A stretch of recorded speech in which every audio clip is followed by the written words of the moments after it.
বগুড়ার গাবতলী উপজেলার সোনারায় ইউনিয়নের আটবাড়িয়া ঈদগাহ মাঠে মঙ্গলবার রাতে ওয়াজ মাহফিল অনুষ্ঠিত হয়েছে। এতে প্রধান অতিথি হিসেবে উপস্থিত ছিলেন সন্তানী লাইফ ইন্স্যুরেন্সের জিএম এবং বিশিষ্ট সমাজসেবক শহীদুল ইসলাম। বিস্তারিত থাকছে টেক্সট রিপোর্টে। বগুড়ার গাবতলী উপজেলার সোনারায় ইউনিয়নের আটবাড়িয়া ঈদগাহ মাঠে গত মঙ্গলবার রাতে ওয়াজ মাহফিল অনুষ্ঠিত হয়। অবসরপ্রাপ্ত মহিলা বিষয়ক কর্মকর্তা মাইনুর ইসলামের সভাপতিত্বে এই মাহফিল আয়োজিত হয়।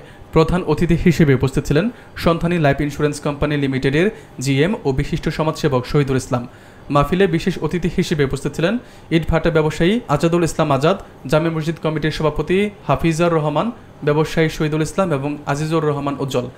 এই ওয়াজ মাহফিলের প্রধান বক্তা ছিলেন কারি মাওলানা সিয়াম হোসেন বাস্তববাদী। উক্ত মাহফিলে এলাকার ধর্মপ্রাণ মুসলমানরা অংশ নেন এবং বক্তারা ইসলামী মূল্যবোধ ও নীতি আদর্শ নিয়ে আলোচনা করেন। অসংখ্য ধন্যবাদ জানাচ্ছি। আমি মনে হয় এই জন্য কিন্তু এটা আয়োজন। আমি সম্মানিত সভাপতি, আমাদের এই অত্যন্ত শ্রদ্ধেয় ব্যক্তি জনাব মোহাম্মদ মাইনুল হক সাবলু ভাই উপস্থিত, আমার এই গ্রামের আজকের এই নামাজ পড়তে এই একটি মসজিদ থেকে পেয়েছে।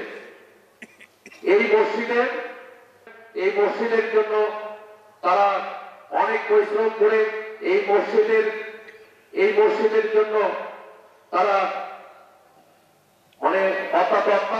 অনেক তাদের দান রয়েছে।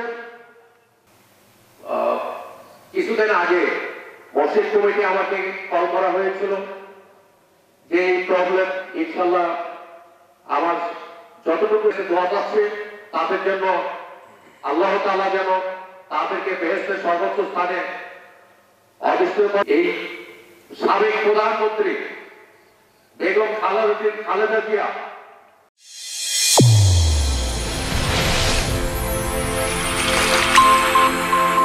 চ্যানেল A1 হৃদয় রেসপন্স।